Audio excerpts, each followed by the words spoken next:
La limitation que eux peuvent avoir, c'est juste l'étiquette de, il faut qu'il soit, absolument, musulman. Mais derrière ça, la personne qu'on a en face de nous, en termes de valeurs, en termes de comportement, en termes de positionnement, en termes d'idéologie, en termes de pensée, en termes de bienveillance, et qu'on n'apporte pas un jugement là-dessus, en fait. D'où le fait que pour moi, du coup, ça a toujours été super incohérent vis-à-vis de mes parents, là-dessus parce que il suffit que je ramène juste une personne avec cette enveloppe-là, mais qu'il ait totalement des valeurs incohérentes et pas compatibles avec moi, ça passera à leurs yeux, mais pas à mes yeux à moi.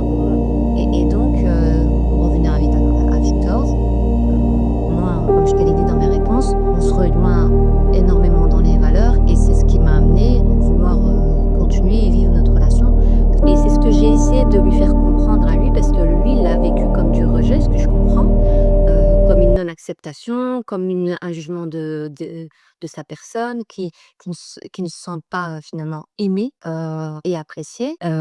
Parce qu'en retour, pour avoir reçu des informations, comme je t'ai dit, de ses parents à travers des anecdotes qu'il me racontait, il a laissé pousser sa barbe et on pensait que c'était moi qui l'avais influencé et du coup, c'était des petites remarques.